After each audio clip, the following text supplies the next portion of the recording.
시편 34편 21절에 보면 악인은 자신의 악으로 인해서 죽는다, 그런 표현이 있어요.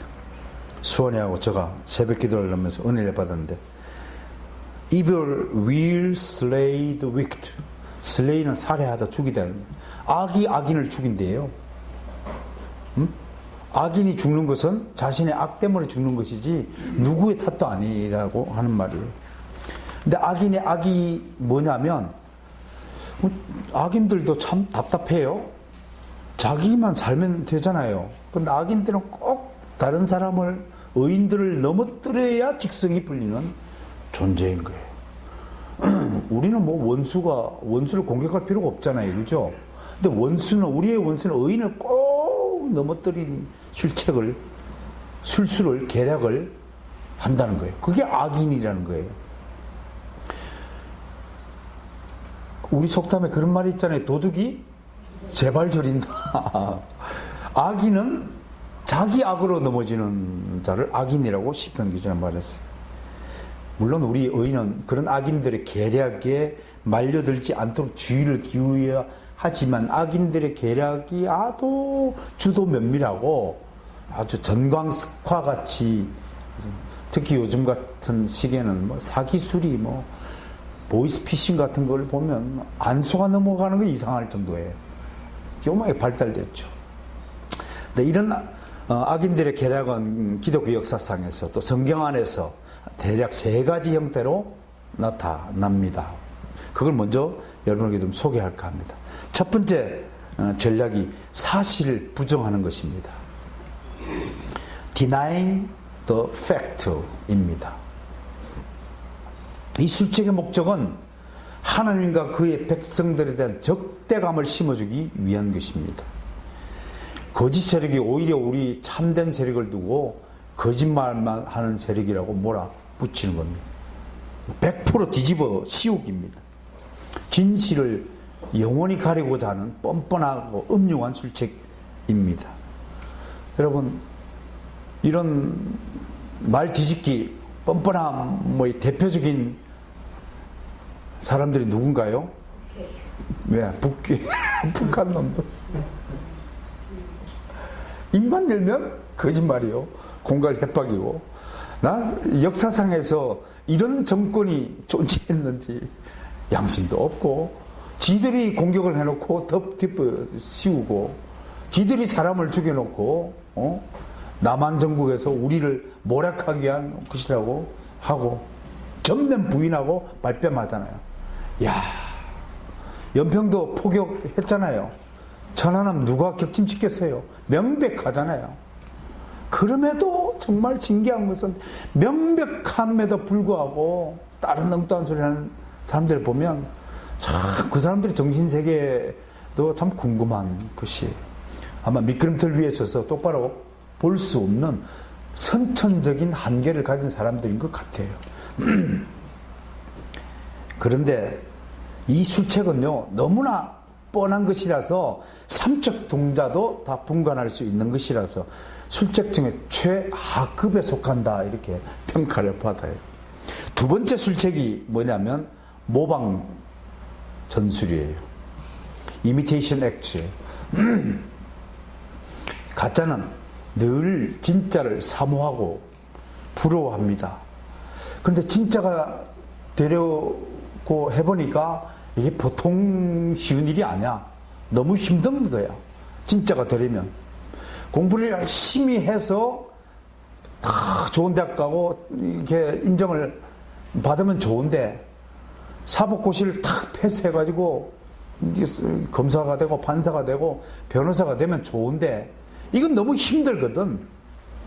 저도 한때는 고시 공부를 해본 사람이라서 하루에 15시간, 16시간씩 책상 앞에 앉아 있는 것이, 그거는 정말 보통의 의지로는 감당하기, 이루어내기 힘든 것일 것입니다.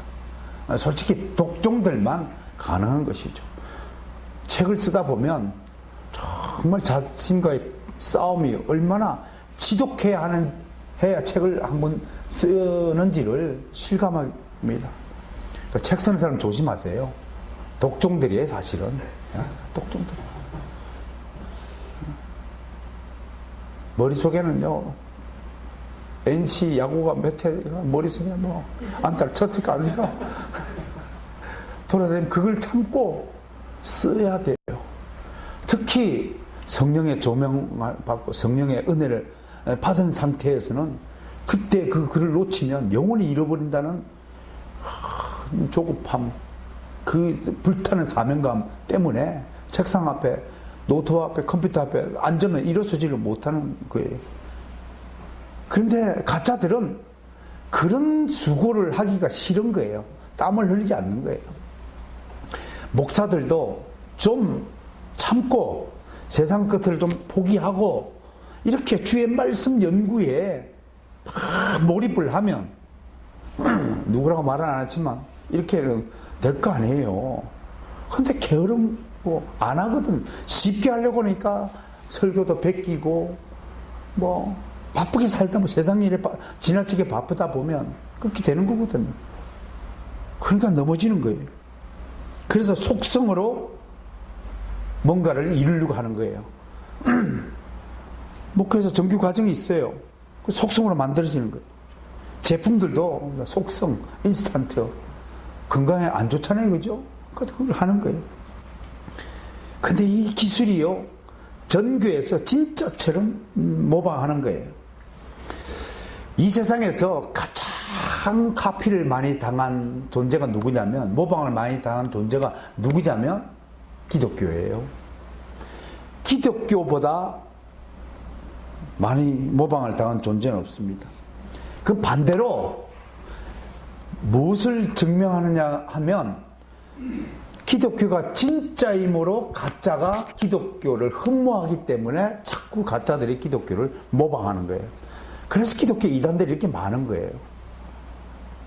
진짜처럼 살고 싶어 하는 거예요. 노력 없이, 땀 흘림 없이, 수고 없이. 대충 시험 공부해가지고 100점 맞으려고 하는 도둑심보대요. 100점을 맞기 위해서는 100점 맞을 만큼 땀을 흘려야죠. 수업 시간에 집중을 하고 선생님 말씀 한 자도 놓치지 않으려고 눈을 부릅뜨고 그렇게 해도 100점을 맞을까 말까 하잖아요. 나는 수업료가 아까워서 결강할 수가 없었어요. 너무나 수업료가 아까워서. 왜? 내가 번 돈이니까. 그러니까 우리 자식들을요, 대학 보내려면 지가 벌어서 지가 대학교 다니도록 해야 돼요. 그래야 교수의 그 수업 하나하나가 절대적으로 귀중한 것임을 깨닫는 거예요. 부모한테 돈 받아서 학교 내면 그냥 시간 빠지는 거예요. 시간당 얼마예요? 대학교 1시간에? 1시간에 64,000원이라면 64,000원. 부모가 뼈 빠지게 벌어준 돈 64,000원을 걔는 그 땅바닥에 버리는 거예요. 수업시간 1시간 빠지는데. 학교마다 틀리겠지만 요즘 한국 대학교의 평균 학생 수업료가 1시간에 64,000원 꼴로 들어간다고 합니다. 그렇게 비싼 수업료를 내고 하는데 수업을 빠져요? 그건 가짜라는 반증이에요. 땀을 흘리지 않은 게으름뱅이라는 뜻이에요. 이렇게 모방하는 것은 목적이 뭐냐? 사단이가 이렇게 모방하는 것은 목적이 뭐냐? 진짜의 사람을 미혹하기 위한 것입니다. 가짜에 만족하고 진짜를 넘보게 하지 못하도록 요 가짜의 세상에서 살아라, 저쪽 세상에 가지 말라는 사탄의 교묘한 유혹이 이 술책의 목적이라고 하는 것입니다. 세 번째 사탄의 전략이 뭐냐면 왜곡입니다. distortion이라고 해요. 왜곡하는 거예요. 왜곡은 전혀 다른 결과를 낳게 합니다. 그래서 이걸 misleading, 잘못된 길로 인도한다 해서 호도라고 하는 것입니다. 왜곡한 이유는 호도하기 위함인 것입니다. 바른 길을 가는 사람에게 왜곡, 삐뚤어졌다, 삐뚤어진 길로 안내하는 거예요. 잘못된 길로 인도하는 것을 말해요. 이에 대해서 이 영어에 재미있는 표현이 하나 있어요. 이걸 뭐냐면 화이트 워싱이라고 그래요. 하얗게 씻는다 이게. 이 말은 원래 까만 피부를 가진 흑인들은 아무리 씻어도 얼굴이 하얗게 안 된다라고 하는 흑인들을 비하하게 만든 용어예요. 화이트 워싱이라고 해요. 그런데 이런 단어가 왜곡, 걸 상징하는 단어로 사용되고 있어요. 제 말만 하면 저는 왜곡하는데요. 화이트 워시어야 그렇게 놀리는 그런 용어가 되었습니다. 아무튼 이런 술책을 부리는 전문가들을 우리는 속칭 사기꾼들이라 합니다. 스윈들, 그러면 둘둘둘둘 말아 먹다. 막 섞어가지고 말아 먹다. 저는 이 사기꾼을 오늘 악마의 대변인이라고 선포합니다. 이들 악마의 대변인입니다. 이런 사기꾼들은 의인들을 바른 진리의 길에 들어서지 못하게 하기 위해서 항상 그럴듯한 말과 논리로 우리를 속여 먹습니다. 사기꾼들은 모두 사탄의 졸개들입니다. 앞잡이들입니다. 그래서 미국의 형법에는요, 우리나라에는 살인자를 최고형에 엄벌하지만 미국의 형법에는 살인은 실수로 할 수도 있지만 사기죄는 교묘하게 사전에 치밀하게 의도를 가지고, 나쁜 의도를 가지고 만든 중범죄죠. 최고의 범죄로, 중범죄로 다스리고 있는 것입니다. 이것이 어느 법인가요? 하나님 법입니다. 성경에 있는 하나님의 법에서 가장 하나님이 진노하는 법이 사기꾼입니다. 사기죄입니다. 거짓말하는 죄입니다. 이러한 것들을 볼 때 우리가 얼마나 깨어 근신하여 기도해야 속아 넘어가지 않을 것인지에 대해서 경각심을 가져야 할 것입니다. 사도 바울 시대에도 이런 사기꾼들이 즐비했습니다. 그들은 하나님의 말씀을 부인해도 안 되니까 만만해 보이는 바울을 공격 대상으로 삼고 꼬투리를 잡는 겁니다. 왜곡하는 사람들의 특징이 뭐냐면 상대방의 말에 꼬투리를 탁 잡는 겁니다. 우리는 온전하지 못해서 반드시 말에 허점이 나타나게 되어 있어요. 제가 지금 여러분에게 하나님의 말씀을 대언하고 있어요. 만약에 이것이 성령의 역사가 없다면 저는 많은 실수와 허물을 가진 상태에서 말할 수밖에 없을 것입니다. 그럼에도 불구하고 저는 확고히 믿는 백이 있습니다. 이 자리에 섰을 때만큼은 절대로 저를 통해서 여러분들의 은혜를 베푸고자 성령 하나님의 완전하신 사역만이 있을 것이라고 저는 믿는 것입니다. 그러나 우리는 인간입니다. 연약한 인간입니다. 그래서 허물은 덮어주라고 하나님께서 말씀하시는 것입니다. 오류는 바로잡되 허물은 덮어주라는 것이 하나님의 사랑법입니다. 잘못된 사상은, 잘못된 교리, 기독교의 교리를 왜곡하고 진리를 잘못 해석해가지고 퍼뜨리는 나쁜 사상은 오류입니다. 그건 엄청난 영향을 끼칩니다. 한 사람의 오류 때문에 전 국가가 멸망할 수 있기 때문입니다. 그러나 개인적인 허물, 우리는 연약한 인간이기에 개인적인 허물은 덮어주고 용서하고 포용하고 껴안아줘야 되는 것이 하나님의 사랑법이라고 하는 것입니다. 바울 시대 때도 바울의 말을 교묘히 왜곡하고 호도하는 세력들이 있습니다. 그 대표적인 예가 로마서 5장 20절 한번 볼까요? 로마서 5장 20절의 말씀을 가지고 이 왜곡하는 자들, 사기꾼들은 드디어 포문을 열기 시작했습니다. 한 번만 더 읽어볼까요? 시작. 율법이 들어온 곳은 범죄를 더하게 하려 합니다. 그러나 죄가 더한 곳에 은혜가 더욱 넘쳤다. 악인들은 이 말을 꼬투리 삼아서 조롱하듯이 거꾸로 해석합니다. 아, 그래? 은혜를 더 받기 위해서는 죄를 더 많이 지으라고? 이렇게 해석하는 겁니다. 이것을 대표적인 왜곡 사례라고 합니다. 여러분, 사도 바울이 그런 의도로 말했나요? 다른 사람의 의도와 본질을 완전히 자기식대로 해석해갖고 부풀리는 것입니다. 그들은 바울의 말대로라면 우리는 은혜를 많이 받게 해서 죄를 더 많이 받으면 되겠다고 비꼽니다. 역사상에서 실제로 이것을 실천한 사례가 있습니다. 하나의 사건을 여러분에게 소개하겠습니다. 제정 러시아에 라스푸틴이라는 수도사가 있습니다. 지금 대통령이 푸틴이잖아요. 라스푸틴 할아버지인가요?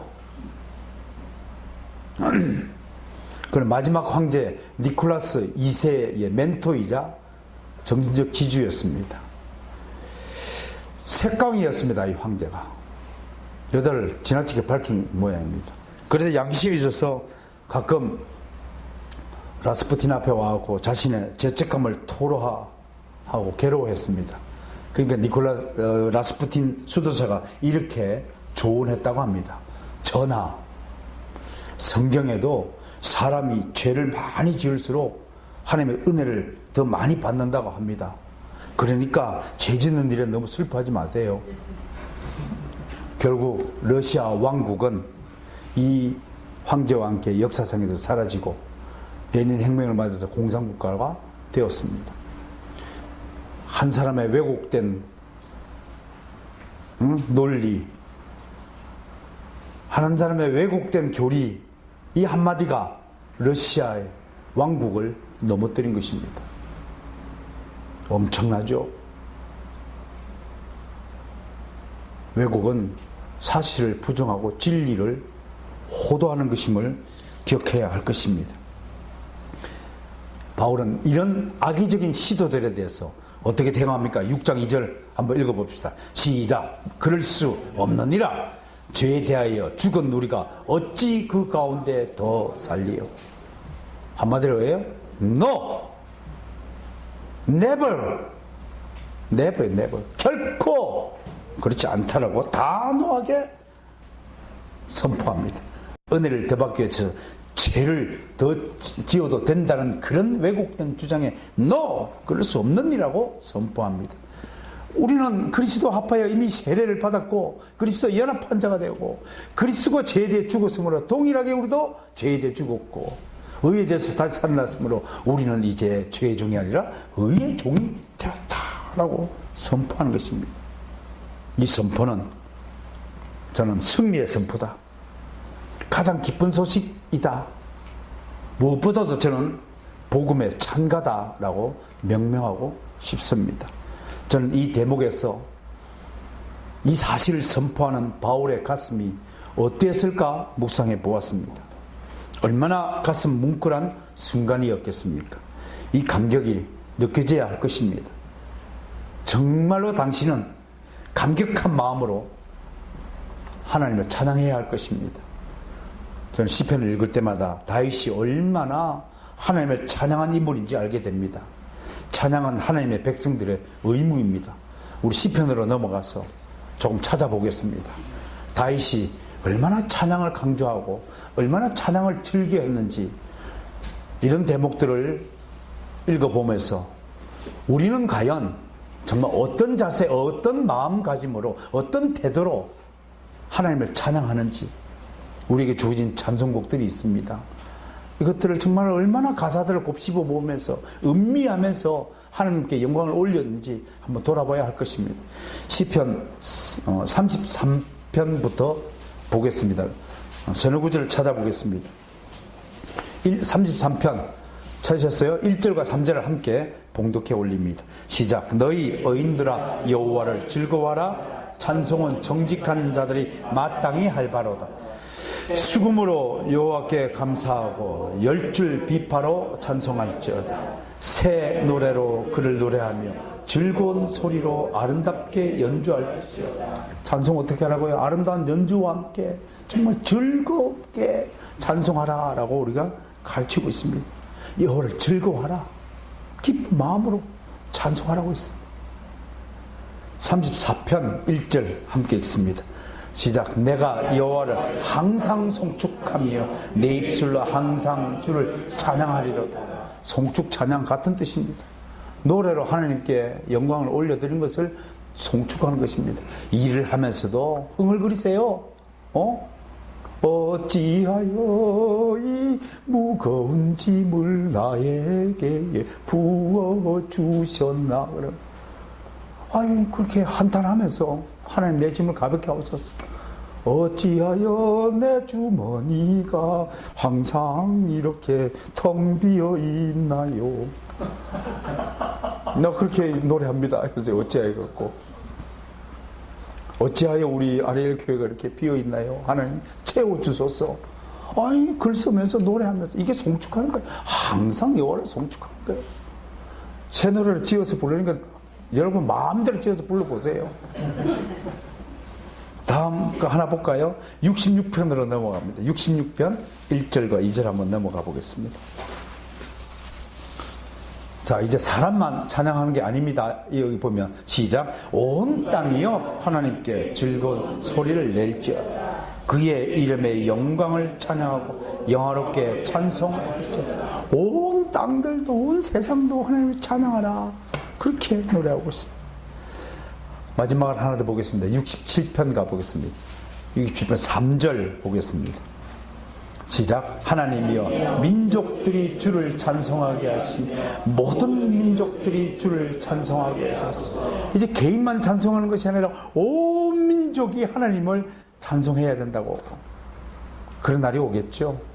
온 나라, 온 열방의 나라들이 이 주일날 모든 주에서 나왔고 예배드리는 놀라운 그런 날이 있을까요? 소망을 가진 자들은 그걸 위해서 기도하고 온 민족들이 정말 주를 찬송하는 그날을 보게 하소서. 여러분 기도 속에 이러한 소망과 바람과 간구가 포함되어야 할 것입니다.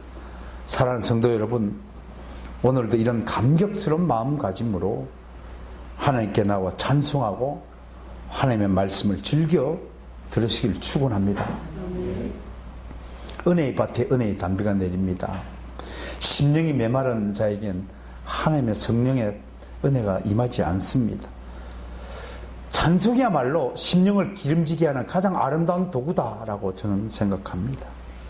의인들은 이미 체면이라는 옷을 벗은 사람들을 의인이라고 말합니다. 죄인들은 여전히 체면이라는 옷에 갇혀 있습니다.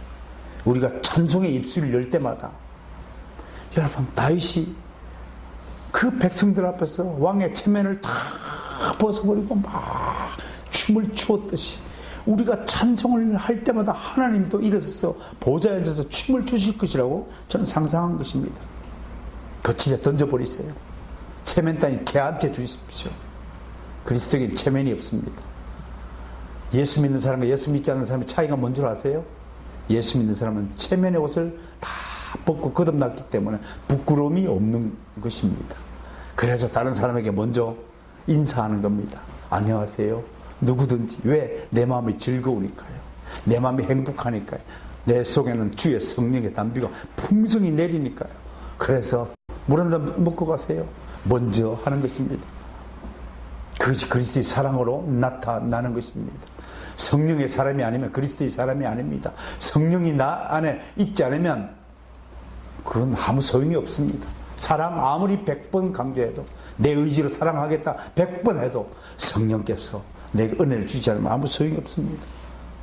성령의 사람이 찬송하는 것입니다. 즐겁게 찬송하고 사랑할 수 있는 것입니다. 사랑하는 성도 여러분, 사랑이 별 겁니까? 하나님을 즐거워하면 사랑하는 힘이 생기는 법입니다. 함께 따라서 하나님을 즐거워하자. 그런 삶이 되어야 될 것입니다. 자, 이제 바울은 그리스도로 말미암아 새롭게 태어난 주의 백성들의 새로운 법적 신분과 도덕적 상태에 진술했습니다. 그리고 오늘 문장을 뭘로 시작해요? 그러므로 라고 시작합니다. 오늘 아침에도 성경 해석법을 요즘 배우고 있는데 성경의 논리에 대해서 오늘 공부를 하였습니다. 성경은 크게 두 가지 논리로 구성되어 있습니다. 그걸 우리가 신학적으로 앞에 것을 직설법, 뒤에 것을 명령법이라고 합니다. 직설법은 이것은 이것이다 라고 설명해 주는 것입니다. 설명을 해놓고 설명을 해놓고 그리고 뒤에 그러므로 명령하는 것입니다.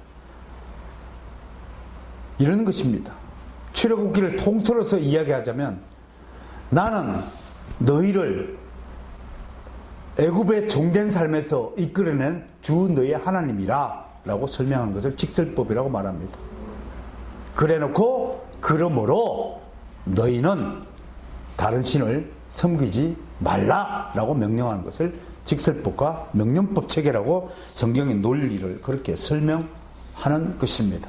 이것을 앞에 부분을 우리가 원리요, 뒤에 부분을 윤리요, 앞에 부분을 다른 말로 교리요, 뒤에 부분을 실천, 삶이라고 말하는 것입니다.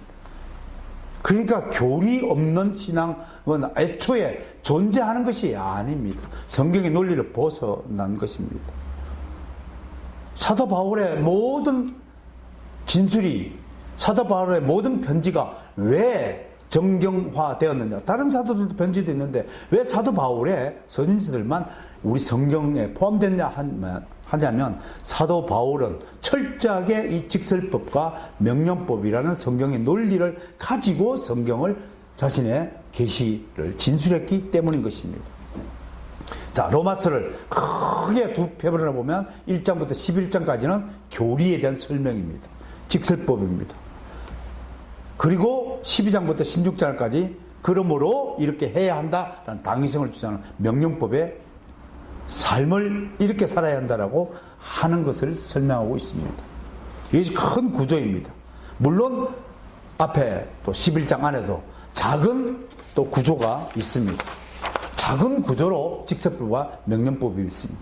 그렇다면 앞에 부분에 5장과 6장 11절까지는 직설법에 해당됩니다.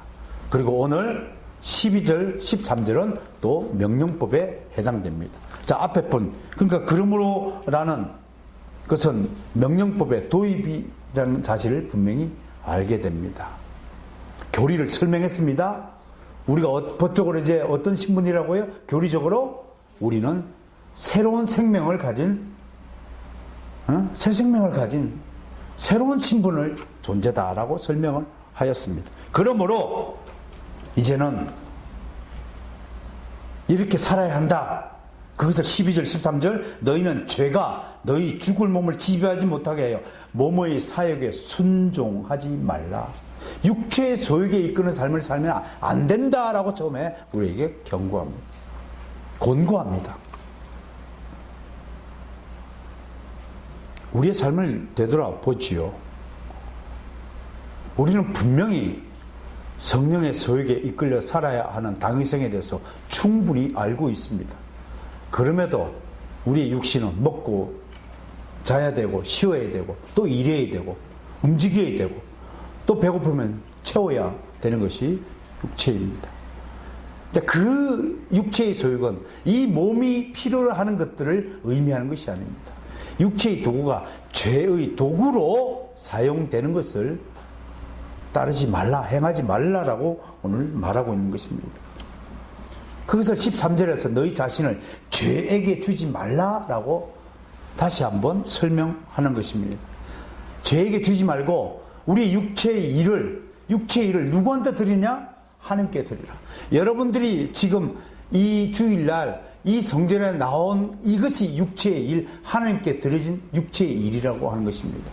여러분들이 지금 아리엘 교회 예배당에 나오지 않고 현재 여러분들 몸이 술집에 가고 술을 먹는다면 여러분들의 육체의 일은 죄에게 드려진 일이지 하나님께 드려진 일이 아니라고 지금 설명을 하는 것입니다. 사도 바울은 이미 우리가 연약한 육신을 가지고 있다는 것을 잘 알고 있습니다. 우리는 여전히 죄의 영향을 받고 죄와 함께 동거하며 그를 대적하며 살아야 되는 제 환경에 둘러싸인 채 살아가야 되는 연약한 존재라고 하는 것입니다. 위태위태한 존재입니다. 주께서 손을 놔버리면 언제든지 미끄럼틀에서 미끄러질 수밖에 없는 존재인 것입니다. 그럼에도 우리는 주께서 보호하시고 지켜주신다는 사실에 대해서 이제 무감각해서 너무나 당연시 하고 사는 것입니다. 이게 습관성입니다. 익숙한 것들에 대한 경고입니다. 그래서 하나님은 너희가 첫사랑을 버렸구나 라고 질책하는 것입니다. 처음 예수를 맞아 감격했을 때, 내가 곤경에 빠졌을 때, 나를 구출해 줬을 때 그 감격함이 세월이 흐르면 삭감되는 겁니다. 마치 해변 해수욕장 모래사장이 바다 파도에 쓸려가지고 점점 사라져 가듯이 우리의 은혜의 분량이 자꾸 소멸되어 가는 것을 경계해야 되는 것입니다. 그것은 이미 나의 믿음이 자꾸 미끄러져 간다는 것입니다. 우리 같으면 그런 못된, 그런 배신자, 그런 은혜를 까먹는, 물에 빠진다고 건져줬더니 한 6개월까지 와서 고맙습니다, 생명의 은인입니다 그랬더니 한 3년 전 지나니까 시들해져 버리는 거예요.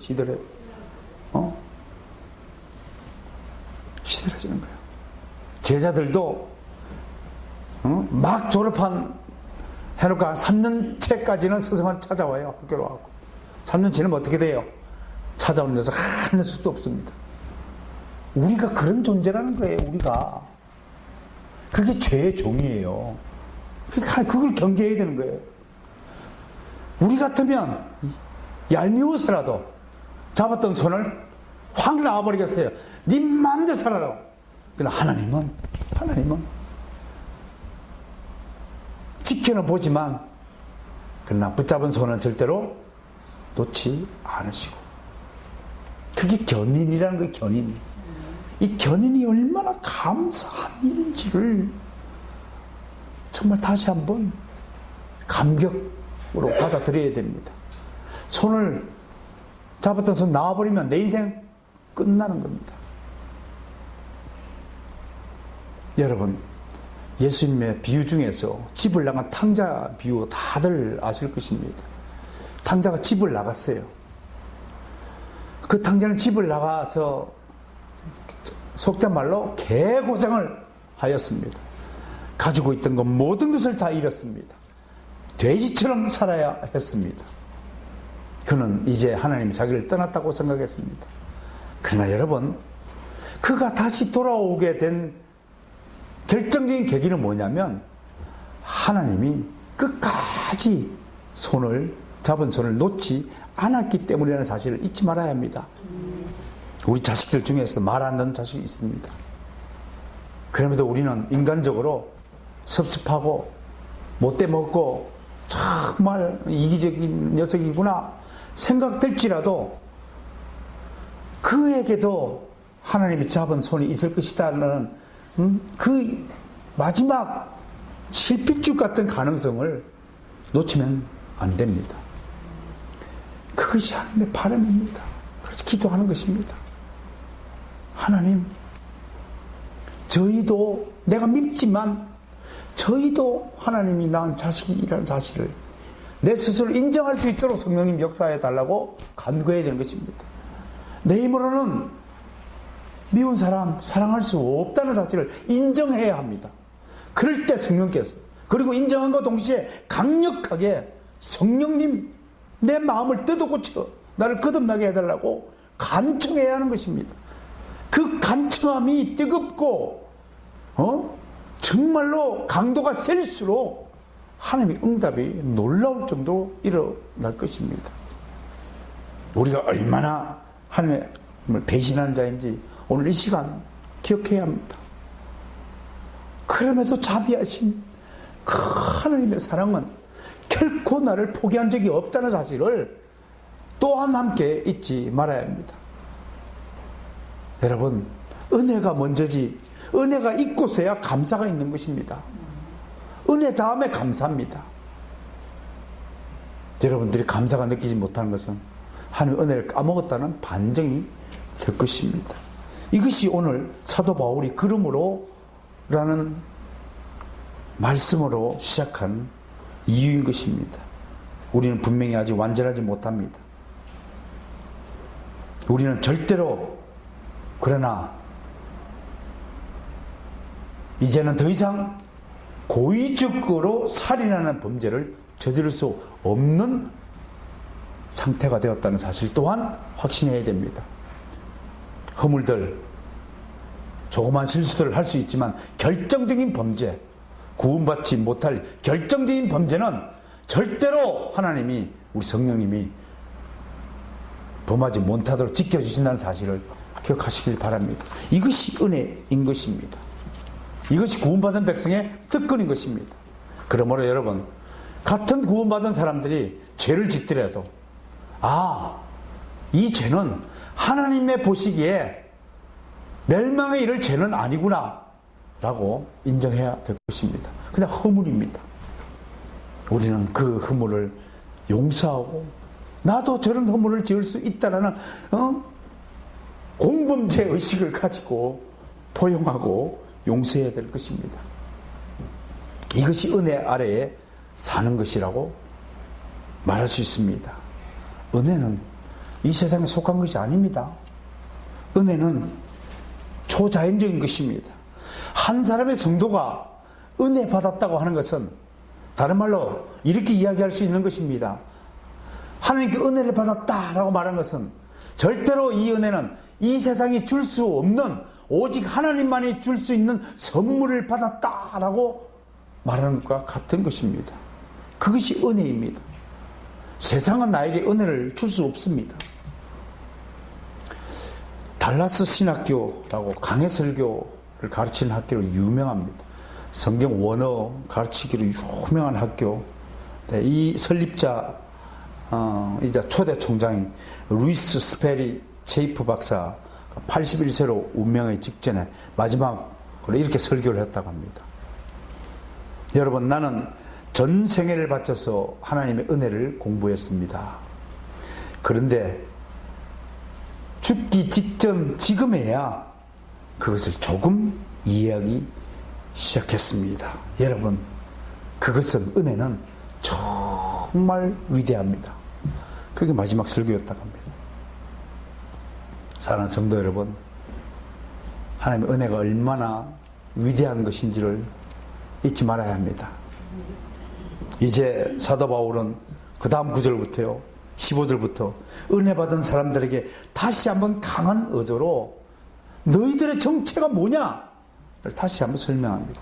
이게 직설법과 명령법 해놓고요, 아침에 제가 설명했지만 명령을 하잖아요.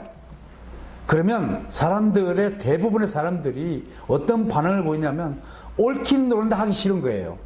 그게 타락한 본성이에요. 이렇게 해야 되잖아요. 교리 설명하고, 그러므로 이렇게 해야만 한다, must be, 해야만 한다, 인정해요. 다들 마음을 인정한다니까요. 그런데 어떻게 해요? 연약하고 타락한 육신의 삶에 익숙한 우리는 그걸 따라하기가 싫은 거예요. 그게 문제라고요. 자식들 가르쳐 보세요. 알아. 공부 열심히 하는 거 알아. 나도 해야 돼. 할 거야. 안 해. 그래 놓고. 왜? 연약하니까요. 그러니까 그 다음 다시 한번 권면의 말씀, 다시 한번 직설과 명령을 또 한번 설명해 주는 것이 바울신앙의 특징인데, 그것이 15절부터 20절까지 이어진 내용입니다. 앞에 했던 내용이에요.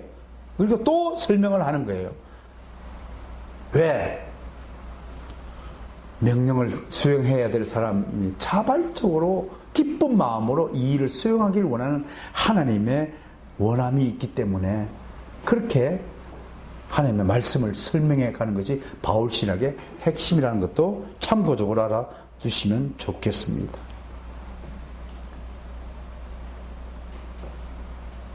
그것이 무엇으로, 어떤 질문으로 우리에게 던져지냐면, 자, 다시 한번 설명하는 거예요. 우리는 이제 죄종이 아니다. 새로운 신분을 받은 사람들이다. 감옥에서 무죄 방면한 사람이다. 그러니 너 또 죄짓고 또 감옥 가야 되겠냐? 이런 질문을 좀 던지고 있는 것입니다. 그럼 누구의 종으로 살아야 되겠느냐? 지금 하나님의 종으로 살아야 되지 않느냐? 넌 누구의 종이냐? 그걸 다시 한번 사도 바울은 우리에게 오늘 질문을 던지는 것입니다. 대학생 시절에 우리 학교에 괴짜가 하나 있었습니다. 어느 날 그가 박스 종이를 덧붙여서 가운으로 만들어갖고 이렇게 쓰고 나타났어. 가까이서 보니까 이제 글자가 썼는데, 그 글자가 당신은 누구의 노예인가? 써 있었습니다. 모두 그거 보고 이제 다 깔깔거리고, 뭐, 아무튼 좀 별난 놈이다, 뭐, 기인이다, 괴짜다, 그랬지만, 그 글귀가 참 저는 선명하게 기억 속에 남아 있었어요. 지금도 물론 남아 있고요. 그때는 그 괴짜의 질문이 저 친구가 무엇 때문에 그 질문을 던졌고 그 질문이 무엇을 의미하는지 몰랐습니다. 그러나 저는 그 답을 알고 있습니다. 물론 이건 제가 알아낸 것이 아니라 주님께서 제게 가르쳐 주신 답이죠. 저는 이 답을 에베소서를 읽으면서 찾아내었습니다. 우리 한번 에베소서 같이 한번 보겠습니다. 에베소서.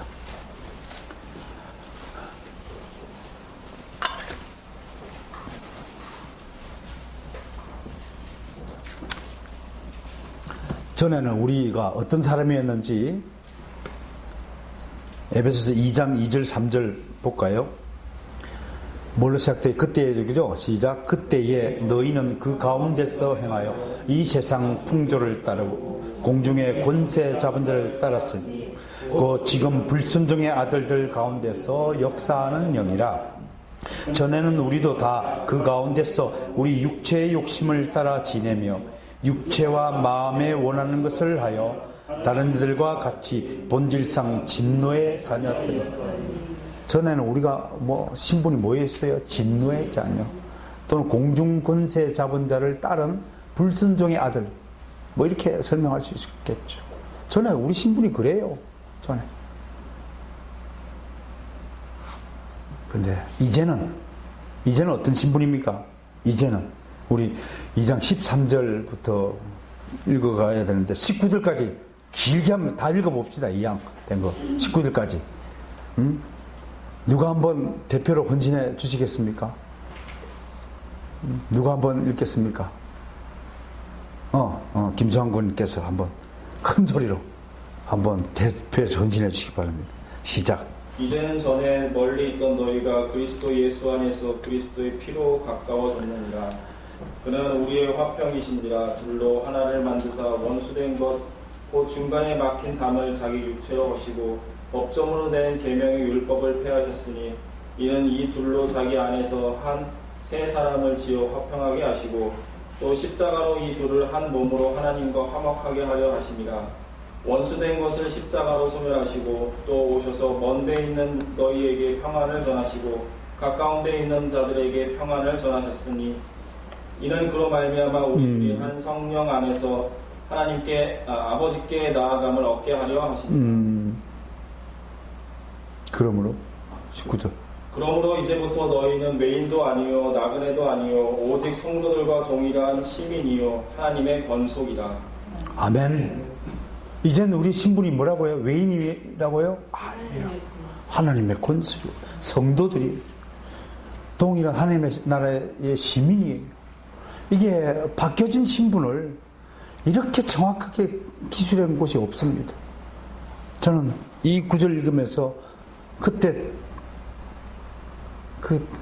우리 학교에 그 괴짜 친구가 문득 떠올랐었습니다.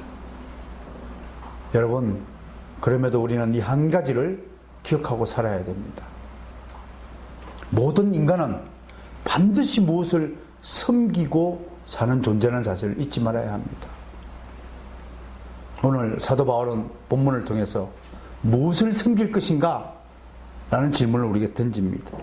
섬긴다는 것은 그의 종이라는 의미입니다. 어떤 이들은 일의 노예가 되어 살아갑니다. 일 중독증 환자가 있습니다. 이 사람은 일을 하지 않으면 미치는 사람이라는 것입니다. 그렇게 해서 이혼의 사유가 되는 커플도 부지기수라고 합니다.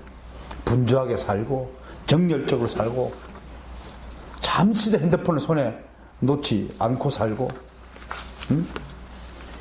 그런 바쁜 삶을 살아갑니다. 누군가 계속 통화하고 일 때문에 돈이 얼마니 왔다 갔다 하고 입에 항상 돈 하고 살아갑니다. 업무 휴가를 줘도 휴가도 안 간다요. 정말 골치 아픈 존재죠. 또는 어떤 이들은 물질에 매여 살아갑니다. 지나친 소유욕에 묶인 사람이에요. 소유하지 않으면 허전함을 느끼는 사람이에요.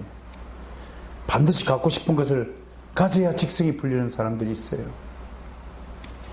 그러나 그는 항상 만족을 느끼지 못해요. 99억을 가졌으면 만족해야 되는데 100억 가지고 1억 더 벌겠다고 사기를 쳐요. 다른 사람을 넘어뜨리게 해요. 하나님보다 돈을 더 좋아하는 사람이죠. 다른 사람의 희생을 토대로 그의 주머니와 통장 잔액이 늘어가지만 그는 자기도 모르게 자기가 도적이 되었다는 사실을 망각하고 있는 것입니다. 또 어떤 사람들은 관계 노예가 되어 있다라고 저는 생각합니다. 이 사람들 항상 타인을 의식하며 살아가는 것 같아요. 다른 사람들 인정을 받기 위해서 길을 쓰는 것 같아요. 외향을 꾸미고 거칠에 신경을 쓰고 언제 어느 자리에서도 자기가 돋보이기를 원하고 자신보다 더 사랑받고 나은 사람 질투하고 그래서 자기보다 똑똑한 사람은 절대로 자기 세우지 않습니다. 초대하지도 않습니다. 그 사람 때문에 자기의 빛남이 묻힐까봐 불쌍한 사람이죠. 무엇보다도 저는 이 시대에 가장 불쌍한 노예가 있다면 자아라는 신의 노예다 이렇게 말하고 싶습니다. 심리학에서는 이런 사람들을 나르시시스트라고 그래요. 재밌어요. 이 나르시시스트가 왜 만들어지냐면 강물에 이제 얼굴을 탁 비쳤는데 제일 아름다운 사람이 물에 비친 거야. 나르시스라는 한 청년이. 그래서 너무 예뻐서 키스를 했더니 물이 흔들릴 거 아니에요. 사라져 버렸어. 그러니까 깜짝 놀랐어. 나르시스가. 자기 애인이 사라졌어. 그 다음날 다시 비추는 거, 또 나타났어. 이제는 그 애인을 놓치기 위해서 절대로 물을 먹지 못하는 사람이 됐어요. 그래서 나르시스는 목이 말라 죽었다고 하는 이야기의 주인공입니다. 물 마시 못했어. 애인을 잃지 않기 위해서. 자기 모습에 도취한 그는 강물 속에 자기에게 빠져버린 것이에요. 자아라는 너무 자기 자신을 사랑해가지고 자기가 세계의 중심이고 자기만을 위한 삶을 사는 사람들이 부지기수로 많다는 것입니다. 극단적인 이기적인 존재입니다. 요즘 아이들이 싱글 베이비붐 시대에 살아가는 불행이 뭔 줄 아세요? 싱글 베이비는 99% 자기를 중심으로 살아가게 됩니다. 부모가 아예 그렇게 키워요. 왜? 하나밖에 없으니까 잃으면 전부를 잃어요. 옛날처럼 10명씩 나왔고 우리 처가댁도 10명 중에 3명 하고 7명 건진 거 아니에요. 70% 확률이니까. 그러니까 부모가 7명의 자식이 있기 때문에 견디는 거예요, 그거를. 근데 하나 있는 아이는 다 잃어버리잖아요. 없잖아요, 자식이 이제. 전부를 잃는 거니까 불안해하고 막 애지중지 어쩔 줄 몰라 하는 거예요. 정말 가장 어리석고 가장 수준 낮은 상태가 현대인 싱글 베이비, 그러니까 부모라고. 제일 수준 낮아요, 싱글 베이비가. 우리도 이번에 여러분 자기 자식에 대해서 제일 무지한 자가 누구냐면 엄마라는 존재입니다. 극단적으로 제일 많이 아는 존재도 엄마지만 제일 중요한 단점은 절대로 엄마가 캐치하지 못해요. 남들은 다 그 아이가 어떤 아이인지 결정적인 단점이 무엇인지를 다 알고 있는데도 엄마는 절대로 인정하지 않아요. 내가 몇 번 그 애미한테 얘기를 했어요. 근데 인정하지 않아요. 인정해도 인정하기 싫은 거예요. 그게 타락한 본능, 그게 자식을 앞길을 막는 길인 줄 알면서도 안 돼요. 왜? 뭔가 지금 잘못되어 있는 거예요. 뭔가 하나님 앞에 안 되는 거예요. 그동안에 가르친 선생님한테 인사해요. 고맙다고. 쌩 하고 톡 가면 그건 잘못 가르친 거죠. 아무튼 굉장히 요즘에 자아의 문제가 심각하다는 거. 이런 때에다 바울 시대 때도 뭐 타락한 인간의 본성은 똑같잖아요. 우리에게 묻는 것입니다. 너희는 누구를 섬길 것인가 하면서 바울은 우리에게 이렇게 요구하는 것입니다. 모든 인간은 죄의 종이 되든지 은혜의 종이 되든지 양자택일을 해야 한다고 하는 것입니다. 16절 보세요. 죄의 종이 되어 사망에 이르든지 순종의 종이 되어서 의에 이르든지 둘 중에 하나가 되어야 된다고 가능한 것입니다. 이게 진리의 문제입니다. 이게 선택의 문제입니다. 예수님을 섬길 것인가? 예수님을 안 섬길 것인가? 둘 중에 하나입니다. 교회를 다닐 것인가? 안 다닐 것인가? 둘 중에 하나입니다. 그 얘기는 생명인가? 사망인가? 천국인가? 지옥인가? 라고 대별되는 것입니다. 죄를 섬긴다고요? 그건 터무니없는 생각이라고 사도 바울은 질책합니다. 다시 한번 강조합니다. 우리는 죄로부터 해방되어 의에게 종이 되었습니다. 의의 노예가 되었습니다. 우리가 섬기는 이 주인은 옛 주인과는 달리 우리에게 새 생명을 주셨고 자유를 주셨고 화평을 주셨고 영생을 주셨고 모든 복락을 선물로 주셨습니다. 이제 우리는 지상 최고의 주인을 섬기게 된 사람들입니다. 이것이 하나님의 은혜입니다. 하나님의 은혜가 모든 것을 변화시켰습니다.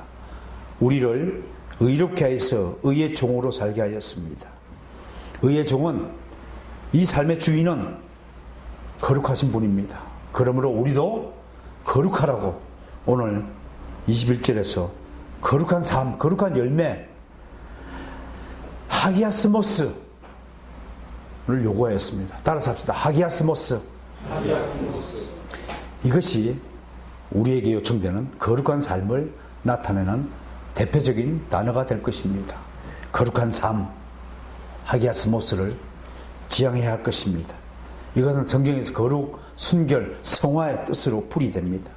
목숨이 다하는 그날까지 우리는 하기아스모스의 삶을 살아가야 할 것입니다. 조금씩 변화하는 것입니다. 성화, 거룩하게 되어지는 것은 조금씩 위로 상승하는 것입니다. 그러므로 성화는 천국으로 올라가는 에스컬레이터입니다. 사랑하는 성도 여러분, 성화의 에스컬레이터를 타고 하기아스모스의 삶을 잃지 않기를 성취하시는 성도 여러분이 되시기를 주님을 축원합니다.